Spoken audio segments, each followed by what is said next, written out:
저 높은 곳을 향하여 날마다 나아갑니다.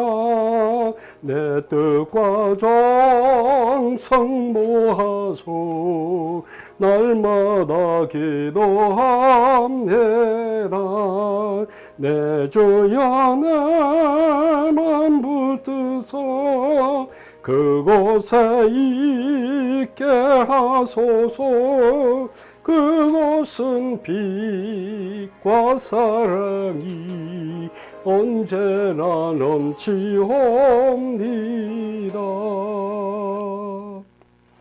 오늘도 이곳을 찾아오신 여러분을 진심으로 환영하며 또 감사드립니다. 오늘은 정말 기도하기 힘들 때 기도했던 기도의 사람에 대해서 말씀을 나누도록 하겠습니다. 저는 지금까지 성경을 정말 많이 묵상하면서 아직도 풀리지 않는 숙제가 있어요. 물론 성경의 내용을 완전하게 다 이해하기란 불가능하지요. 그러나 가장 확실하게 증거가 있는데도 더 깊이 이해하지 못한 사건이 저로서는 상당히 안타까운 것입니다. 그것은 곧 아브라함이 이삭을 제물로 드린 사건입니다. 아브라함이 아들 이삭을 모리아산 꼭대기에서 제물로 잡아들인 것은 미완성이 아닙니다. 아들 이삭이 살았지만 완성작품의 제사입니다. 그 사건 이후 하나님은 말씀하시기를 내 독자라도 내게 아끼지 아니하였으니 내가 이제야 내가 하나님을 경외하는 줄을 아노라. 그렇게 말씀하셨습니다. 우리말 성경에는 이것을 아끼지 아니하였으니라고 번역합니다. 그런데 이 단어의 본래 뜻은 아들을 얻은 즐거움과 특권을 너 혼자서만 즐기지 않고라는 설명이 필요한 단어입니다. 이는 곧 아브라함이 하나님의 명령을 받은 그 순간부터 줄곧 자신만의 아들이란 특권을 완벽하게 포기했다는 것을 말합니다. 그런데 제가 늘 알려 했던 것은요, 그렇게 중요한 순간에 왜 아브라함은 고통스럽게 기도하며 몸부림친 흔적이 없느냐 말씀입니다. 너무도 순조롭게 하나님이 명령하신 대로 모든 것을 모든 일정을 일사천리로 진행되어간 느낌입니다. 어떻게 보면 아브라함이 이삭을 제사하러 모리아산으로 올라간 그 걸음이 제가 보기에는 바보들의 행진처럼 보였습니다. 도무지 이해할 수 없는 일입니다. 여러분은 이 사건을 어떻게 생각하십니까? 그냥 평범하게 지나간 일처럼 생각됩니까? 저는 그렇게 생각하지 않습니다. 오랫동안 생각하며 아브라함 시대 때 주변 신들에게 제사했던 기록들을 찾아보았습니다. 고대 근동 지역의 농경사회는 풍년을 기원하며 사람의 피를 흙에다 섞어 신에게 제사하는 그런 방식도 있었습니다. 또한 아브라함 시대의 이집트에는 왕의 치유를 위해 약물 시험용으로 일반 백성을 희생시킨 흔적들이 종종 있었습니다. 그리고 이스라엘과 함께 동시대에 존재했던 모압 왕국도 장자를 제물로 드리기도 했습니다. 그런데 아브라함 후에 모세를 통하여 살인을 엄중한 죄로 규정하실 하나님이 왜 아브라함에게 아들을 제물로 드리라고 요구하셨을까요? 아무리 생각해도 아브라함에게는 부당한 요구입니다. 왜 아브라함은 정말 아무 말 없이 하나님의 부당한 요구에 순종했을까요? 도무지 이해되지 않는 부분입니다. 모세는 종종 이러한 하나님의 요구를 거절할 줄도 알았고 반문하기도 했어요. 그런데 아브라함에게는 그런 모습이 전혀 보이질 않습니다.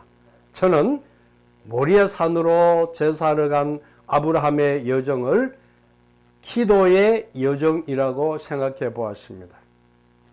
그냥 묵묵히 아무 말 없이 세 사람이 사흘 동안 걸어갔다고는 보지 않습니다. 이게 부엘세바에서, 아브라함이 그때 부엘세바에 살았는데 부엘세바에서 모리아 산까지 지금의 운전 거리로 107km입니다. 당시는 제대로 된 길이 없기에 아마도 지금 거리보다 배나 더 멀었을 것입니다. 정말 부지런히 걸어야 3일에 도착할 수 있는 거리입니다.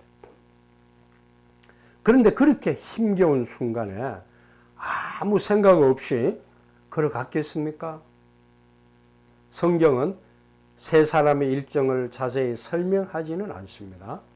그러나 몇 가지 사건을 보면서 상상해 볼 수 있습니다. 당시 이삭의 나이를 저는 17살이라 그렇게 추정했고 또 그렇게 설교하기도 했습니다. 그런데 유대의 유명한 역사가인 조세푸스 플라비우스는 이때 이삭의 나이를 25살이나 된 청년이었다고 합니다. 아마 이 사람의 말이 더 신빙성이 있다고 생각합니다. 건강한 청년이 그냥 아버지의 말만 믿고 제사 지낼 나무만 잔뜩 짊어지고 아버지의 뒤를 총총 따라갔겠습니까? 물론 아버지 아브라함에게 물었습니다. 이삭의 질문입니다. 아버지, 불과 나무는 우리가 가져가고 번제할 양은 어디에 있습니까? 불과 나무는 지금 우리가 가져가는데 번제할 양이 있어야 되지 않습니까? 아버지, 그건 어디 있습니까? 이러한 아들 이삭에 대한 질문에 아버지는 아주 간단하게 대답했습니다. 아들아, 번제할 어린 양은 하나님이 자기를 위하여 친히 준비하시리라. 그것은 분명히 진실한 대답이 아닙니다. 이삭을 제물로 드리라는 하나님의 명령은 왜 아브라함이 말하지 않았을까요? 이삭이 이 말을 들으면 도망갈까 싶어서요? 저는 여기서 아들 이삭에게도 똑바로 얘기하지 못한 아브라함의 고통을 읽어야 한다고 생각합니다. 이때 아브라함은 고통스러운 기도를 했다고 생각합니다. 아들 이삭의 질문을 받았을 때 아브라함이 그냥 대답은 했지만은 아무런 생각이 없었겠습니까? 그 마음속에 얼마나 깊은 고통이 있었겠습니까? 힘겨운 사흘 동안의 여행을 통해 한순간도 쉬지 않고 기도했을 것이라고 생각합니다. 번제할 어린 양은 하나님이 준비하실 것이라고 믿는 믿음을 달라고 기도하지 않았겠습니까? 뿐만 아니라 저 25살 먹은 청년 이삭이 하나님의 뜻을 이해하고 순종할 수 있도록 기도하지 않았겠습니까? 만일에 제물을 드리려고 아들 이삭을 불을 피울 나무 위에 올리려고 할 때 25살 먹은 건강한 청년 이삭이 조금이라도 저항했다면 그 제사가 가능했겠습니까? 아브라함은 이미 125살 된 노인입니다. 아들의 도움 없이는 그 제사는 도저히 불가능한 제사가 되고 말 것입니다. 하나님이 아브라함에게 아들 이삭을 제물로 바치라는 제사는 아브라함에게만 해당한 명령이 아니라고 생각합니다. 바로 이삭의 순종도 염두에 두고 하신 말씀으로 봅니다. 하나님은 또한 이삭에게도 너는 나를 위한 제물이 되어라는 숨겨진 명령을 주셨다고 생각합니다. 그런데 성경은 여기에 대한 아무런 말씀도 흔적도 보이지 않습니다. 아브라함이 이 사건의 자초지정을 후에 자세하게 말해 주었는데 모세가 성경을 기록할 때 미처 생각하지 못해서 기록하지 않았을까요? 저는 다르게 생각합니다. 여호와 하나님의 위대한 구원 계획에 신비한 비밀이 담겨 있는 사건을 자세하게 말씀하지 않으시고 숨겨두셨다고 봅니다. 그것은 곧 하나님의 단 한 번뿐인 구원의 결단과 맞물린 드라마로 연출되기 때문인 것입니다. 그것은 위대한 드라마입니다. 예수님께서 십자가를 지실 때 가장 강조한 기도의 초점은 아버지 하나님의 뜻에 순종하는 기도였습니다. 십자가는 하나님 아버지의 계획이었습니다. 예수님은 고통스럽지만 순종의 길을 가기 위해서 얼마나 처절하게 기도하셨습니까? 제자들이 이해하지 못한 비밀입니다. 오직 아버지 하나님과 예수님 사이에 놓인 다리를 오가는 약속의 뜀틀입니다.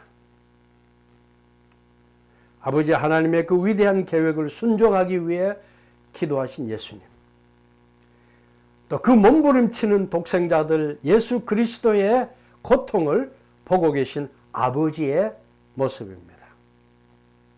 그렇습니다. 아브라함과 하나님 사이에도 이러한 약속의 다리가 시작될 순간입니다. 그 속에 이삭이라는 희생양이 등장한 겁니다. 예수님이 순종을 기도하신 것처럼 아브라함 역시 하나님 아버지의 명령에 완전하게 순종할 것을 기도했던 것입니다. 그러기에 아브라함의 기도 내용을 구태여 기록으로 남겨놓을 필요가 없었다고 봅니다. 왜 그럴까요? 아무도 그러한 기도는 할 수 없기 때문입니다. 오로지 아브라함만이 부르짖어야 할 기도였습니다. 십자가를 지고 가야 할 예수님이 부르짖은 순종의 기도는 제자들도 우리 믿는 자도 할 필요가 없는 기도입니다. 오직 예수님만이 하셔야 될 기도입니다. 아브라함도 마찬가지입니다. 아브라함만이 해야 될 기도였습니다. 그러기에 극심한 고통의 기도는 흔적을 남기지 못할 정도로 무겁고 힘든 겁니다. 이 사건에 대한 유대인들과 크리스찬들의 이해는 서로 다릅니다. 유대인들은요, 이 이삭을 제물로 드린 사건의 초점을 양의 다리를 묶어서 제사하는 것에 초점을 둡니다. 양은 다리를 묶으면 꼼짝하지 못하는 동물입니다. 유대인들은 아브라함이 이삭을 묶어서 제단에 올린 그 사건을 주후 70년에 예루살렘 성전이 완전히 폐허된 것에 비유했습니다. 예루살렘 성전이 마치 다리 묶인 이삭처럼 되어버렸다고 그들은 탄식했습니다.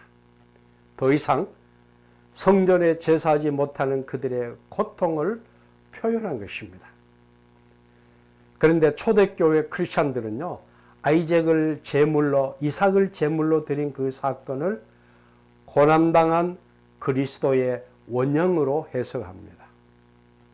아무도 흉내를 낼 수 없는 고난의 어린 양 예수 그리스도를 말합니다. 혹시 여러분의 삶에서 극심한 고통을 경험해 보셨습니까? 아니면 지금 그러한 고통의 소용돌이에 휘둘리고 계십니까? 아무 말 하지 마세요. 여호와 하나님은 여러분이 한 번도 상상하지 못한 방법으로 여러분을 위한 어린 양을 준비하실 겁니다. 아브라함이 했던 기도처럼 아들아, 번제할 어린 양은 하나님이 자기를 위하여 친히 준비하시리라.